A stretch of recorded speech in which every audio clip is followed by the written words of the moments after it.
Halo, apa kabar Anda semua? Senang sekali kita masih bisa berjumpa lagi di hari Senin ini. Dan thanks God Friday, kita tetap sekarang jadinya thanks God it's Monday ya, karena kita masih tetap bisa bertemu dengan hari Senin, Bung Rocky.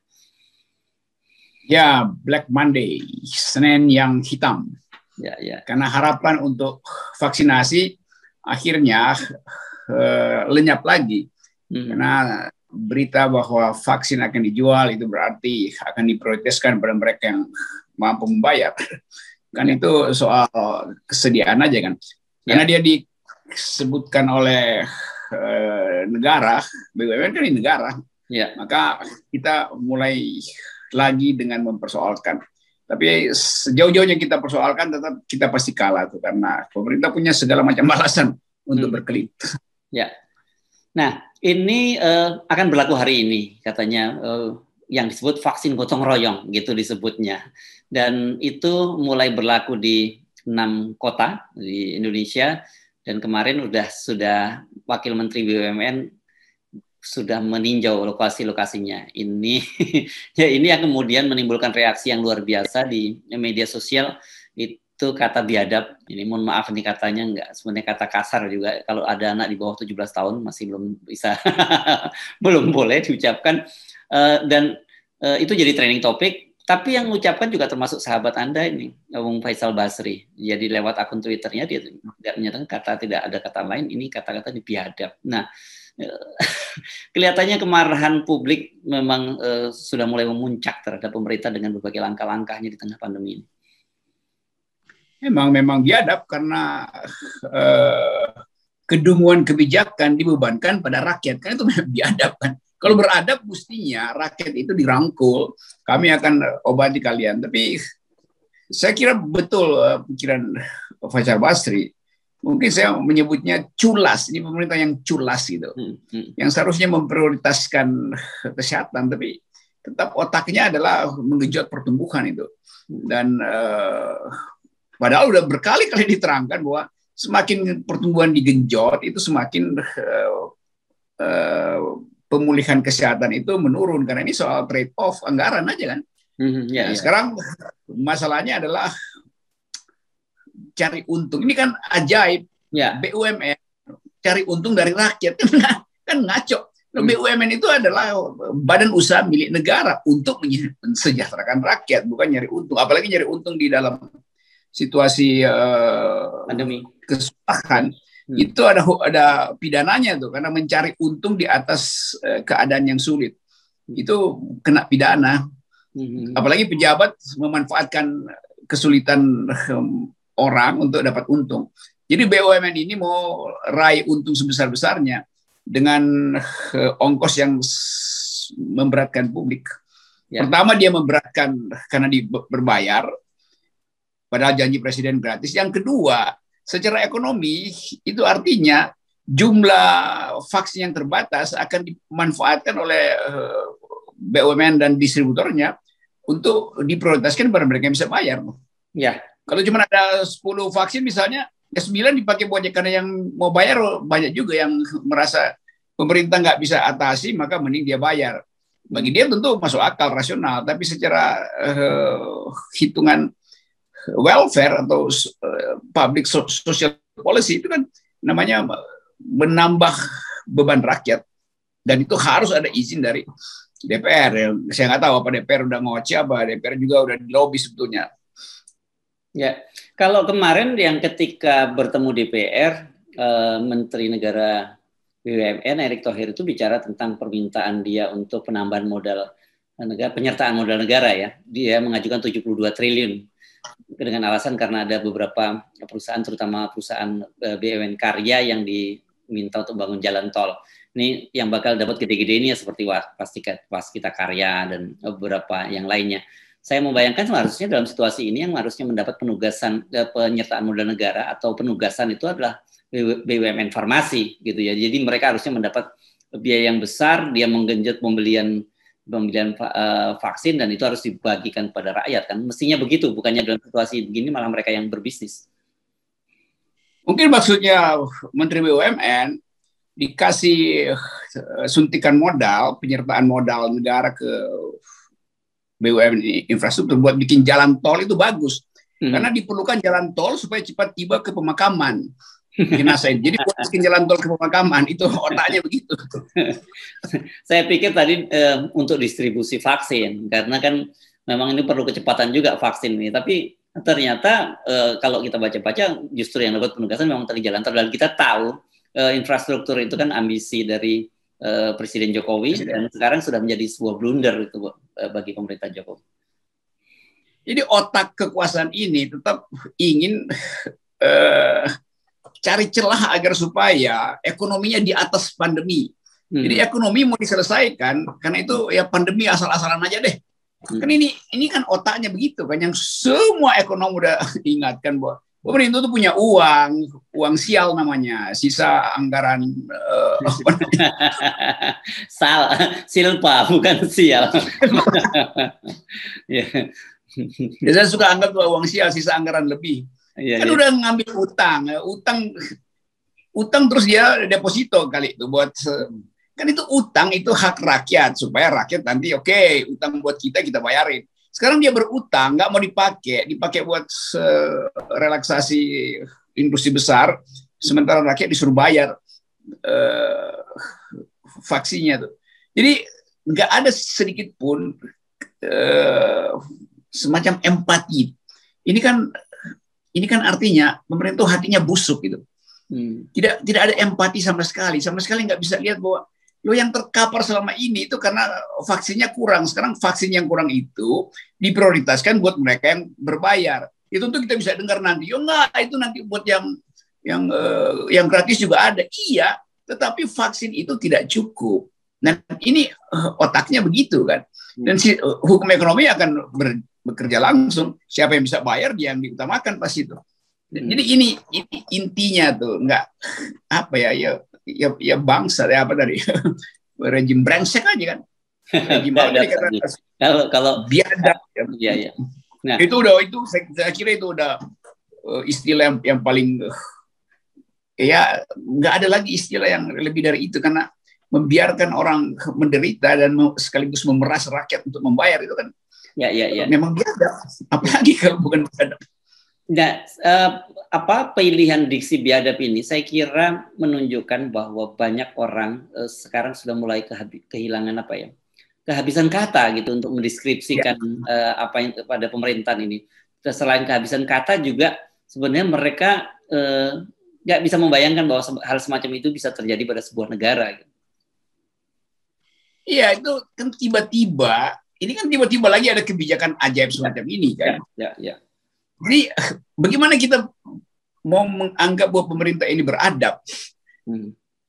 Jadi sekali lagi ini satu paket bersamaan dengan tidak adanya oposisi. Kalau ada oposisi, kita mungkin nggak sebut biadab, karena oposisi akan menegur pemerintah. Jadi Presiden Jokowi dari awal memang tidak menghendaki oposisi, karena itu akan mengurangi segala macam intrik dia yang bisa terbaca sebagai kebiadaban. Kalau ada partai oposisi, itu pasti oposisi bisa kontrol. Jadi satu paket juga dengan pelemahan demokrasi itu. Jadi dalam keadaan demokrasi melemah, nggak ada oposisi yang mengontrol, maka suka-suka presiden untuk putar-putar istilah segala macam, tuh mikro segala macam, nanti gratis tiba-tiba bayar segala macam. Jadi tetap kita dipermainkan sebetulnya tuh, dan itu udah sangat sangat BIADAB, sangat biadab. Ya. Nah, bersamaan dengan pengumuman pemerintah akan melakukan vaksin, akan membuat vaksin gotong royong, nih bahasanya indah banget ini, bukan vaksin berbayar tapi vaksin gotong royong. Itu viral lagi nih pidato Presiden Jokowi yang ketika itu mengumumkan akan menggratiskan vaksin. Dan bukan hanya di dalam negeri pada waktu itu, beberapa media asing itu memberitakan peristiwa itu karena menurut mereka luar biasa kan apa yang dilakukan oleh Presiden Jokowi, tiba-tiba membuat gratis. Nah, tapi ternyata lagi-lagi apa yang disampaikan oleh Presiden Jokowi itu tidak sesuai dengan kenyataan. Kalau minjem istilahnya Aliansi Mahasiswa UGM, ini beliau kan dinobatkan sebagai juara antara ketidaksesuaian kata dan ucapan dan perbuatan. Ya itu apa ya kita bantuin dia, iya itu kemanusiaan begitu. Tapi ternyata dengan cara membebani rakyat Indonesia itu mesti bayar vaksin tuh. Nah, public policy yang semacam ini yang secara modeling kan buruk, artinya nggak ada perencanaan dari awal gitu. Mestinya kan orang diberitahu dari awal bahwa oke, ada sebagian yang akan berbayar sehingga orang siap-siap. Jadi tiba-tiba, jadi harapan rakyat untuk dapat vaksin besok akhirnya bisa pudar karena mereka menganggap vaksin itu diutamakan pada mereka yang berbayar. Psikologi ini udah berjalan tuh. Ya. Jadi orang yang menunggu dapat vaksin nanti dianggap ya memang kita nggak bisa dapat hari ini. Kenapa? Karena dialihkan dulu pada mereka yang bisa bayar. Sementara orang lihat bergelimpangan di pusat-pusat gedung-gedung yang bukan fasilitas kesehatan disulap jadi tempat rawat orang sakit, dan itu adalah rakyat yang punya uang. Dia bisa isoman di hotel bintang 5 tuh dengan tarif ada yang sampai 75 juta tuh untuk satu paket isoman kan. Di situ terlihat pemerintah tidak berpihak sama sekali. Dan perintah undang-undang itu dilanggar oleh presiden. Ya, saya mencatat seenggaknya ini peristiwa ini pemerintah punya 2 dosa. Mungkin Anda bisa menambahkan lagi. Yang pertama dia janji palsu, yang kedua membuat imunitas rakyat Indonesia jadi drop ini gara-gara pemberitaan ini. Betul. Dan ini kan kebijakan yang justru dalam keadaan itu sama seperti orang mengambil kesempatan ketika orang lain lagi kesusahan kan. Ini sama pemerintah lakukan itu. Jadi etika politiknya, etika kepemimpinannya sama sekali nggak ada. Dalam keadaan harusnya dibantu malah dipalakin dengan cara bayar. Padahal rakyat sudah berkali-kali dalam 1 tahun ini mengalami pemiskinan itu melalui penambahan beban pajak, macam-macam, tarif kebutuhan dasar listrik segala macam melonjak. Jadi ini kan rampok, sebenarnya pemerintah yang rampok. Ini dia merampok rakyat dan merampok, bolehlah merampok dalam keadaan normal, oke, ya mesti ada yang melawan. Ini merampok dalam keadaan orang yang dirampok itu tidak berdaya karena COVID. Kan mestinya udah ada demonstrasi lagi di jalan, tapi ya udah nggak bisa karena nanti ditangkap lagi kan. Jadi ini pemerintah merampok dalam keadaan yang menguntungkan dia tuh, yaitu ketika rakyatnya lemah dirampok justru kan. Itu kan namanya pengecut kan. Iya. Nah, ini kita penting mengingatkan karena Pak Luhut ketika baru saja ditunjuk Pak Jokowi sebagai penanggung jawab untuk PPKM darurat Pulau Jawa dan Bali, kan beliau juga mengancam perusahaan-perusahaan toko-toko obat atau farmasi yang menaikkan harganya. Nah, ini bukan menaikkan harga, yang tadinya gratis malah dikasih harga. Ini kan harusnya juga diancam juga dong yang semacam ini. Saya bayangkan mungkin kemarin itu Pak Luhut rapat dengan Erick Thohir. Dan saya nggak tahu Pak Luhut ngomong apa. Kan mestinya kalau ada rapat kabinet, mestinya Pak Luhut yang protes pertama tuh. Nggak begitu, kita justru mesti mempercepat herd immunity dengan menggratiskan, bukan dengan bayar. Itu pilihan-pilihan semacam itu juga harusnya dibicarakan dalam kabinet. Jadi kita berpikir lagi, pasti ada pertengkaran di kabinet kemarin, tapi faksi akumulator lebih berhasil tuh. Dan sangat mungkin juga Pak Luhut artinya iyain aja tuh, karena dia juga menganggap bahwa saya menteri investasi, karena itu saya perlu juga supaya ekonomi tumbuh sehingga investor bisa masuk tuh. Dengan cara apa ya? Dengan cara bikin BUMN itu untung. Dan mungkin dengan untungnya itu dijual ke investor laku lagi tuh. Jadi ini mau jualan juga nih. Jadi rakyat betul-betul dihina sebetulnya tuh. Ya.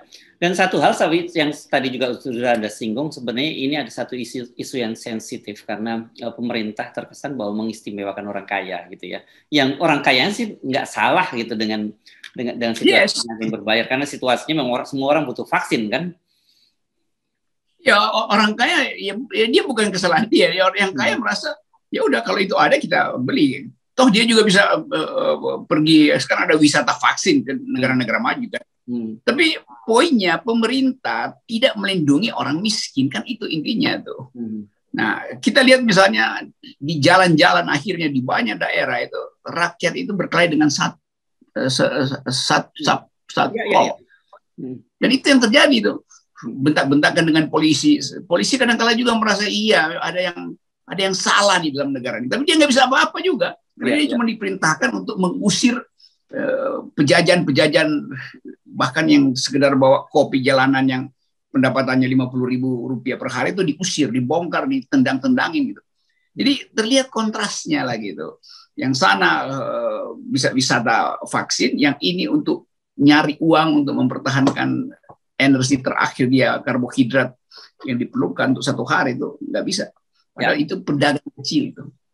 Ya, dan mulai hari ini kita akan melihat sebuah kontras baru karena kalau Anda perhatikan di media sosial itu kan sudah beredar ribuan orang yang antri vaksin, dan ini dikhawatirkan menimbulkan klaster baru gitu di satu sisi, karena mereka ingin, ini kan sebuah ironi, mereka ingin mendapatkan vaksin supaya terhindar dari COVID, tetapi mereka terlibat dalam kerumunan, dalam antrian panjang, dan ini menciptakan klaster baru. Tapi nanti di satu sisi ada orang-orang yang berduit yang bisa dengan tenang, bisa lega, tanpa khawatir ada kerumunan, bisa antri di klinik-klinik vaksin gotong royong ini. Ya, ini kan pemerintah terus membuat kita panik, gitu, rakyat panik dengan ada varian baru, ini panik segala macam. Dalam kepanikan itu orang mau cari penyelamatan yang paling gampang. Itu oke, kita berburu vaksin kalau gitu. Dan rakyat menunggu sebetulnya ini di mana tempat yang bisa lebih aman, nggak ada bergerombol. Kan di beberapa tempat saya lihat juga dia ada gerombolan tiba-tiba masuk nyelinap, langsung ambil antrian paling depan lalu diprotes, terjadi kerusuhan lagi di situ kan. Jadi kepanikan ini justru harusnya dibaca pemerintah sebagai upaya mengevaluasi sistem distribusi yang gratis itu tuh. Yang gratis aja itu ngaco. Apalagi kalau jumlah vaksinnya dikurangi karena jumlah stoknya dikurangi karena mesti dibagi dengan mereka yang bisa membayar. Yang bisa bayar tentu nggak perlu ngantri, dia tinggal telepon aja kan. Jadi kesenjangan itu terlihat lagi, dan kita ya udah ini ya mungkin yang kita sering katakan bahwa perubahan politik memang harus dimulai dari kekacauan yang terus dihasilkan oleh kekuasaan. Jadi kalau kemudian saya kira akan ada kerumunan dan kebrutalan bahkan, karena ini soal hidup 1 hari ke depan. Bagi orang yang miskin, dia akan ambil risiko untuk berkelahi di jalan daripada tidak makan. Saya kira tidak ada salahnya kita mengingatkan pada Pak Jokowi kembali janjinya. Ini pendek sekali lah kalau janji Pilpres, Pak Jokowi lupa, wajar aja, mungkin udah 2 tahun lebih. Tapi kalau janjinya memberi vaksin gratis ini kan baru beberapa waktu yang lalu. Jadi mudah-mudahan Pak Jokowi nggak lupa gitu, dan kebijakan ini saya kira bukan atas nama karena kita kita anti pada orang kaya, tapi ini bisa menjadi persoalan baru gitu ketika orang miskin antri dan akhirnya tiba-tiba yang saya bayangkan gitu sudah berjam-jam antri, mereka habis vaksinnya dan mereka harus dibalik lagi karena vaksinnya dialihkan ke vaksin gotong royong ini. Ya itu supply demand economics begitu bekerjanya kan. Nah, kita sebetulnya bukan sekedar pada Pak Jokowi, tapi nggak ada semacam suara alternatif dari kabinet itu. Mungkin perlu 1-2 orang itu kasih tahu pada publik bahwa dia nggak setuju dengan kebijakan kabinet, supaya orang ngerti bahwa di kabinet masih ada yang ada otaknya itu. Demikian juga di DPR. Jadi DPR juga diem-diem aja kan. Nah, inilah keadaan semacam ini ketika semua orang yang seharusnya tahu keadaan itu diam itu. Itu yang disebut banality of evil itu. Kedangkalan kejahatan itu. Bahkan udah di depan mata dia nggak ngerti bahwa itu kejahatan. Kan menteri-menteri ini nggak ngerti bahwa itu menghina rakyat, bahwa itu melanggar konstitusi. Mereka masuk di dalam banality of evil itu. Saking dungunya itu nggak bisa lihat lagi bahwa ini kejahatan negara. Ya, oke, Bung Rocky. Jadi saya ingin sebelum mengakhiri, saya cuma ingin mengingatkan Pak Jokowi, Anda pernah berjanji loh vaksin itu gratis, dan sekarang di depan mata Anda ada orang-orang yang diistimewakan ketika dia bisa membayar. Oke, terima kasih, Bung Rocky. Semoga sadar pula dia, atau dia makin gelap. Oke. Terima kasih.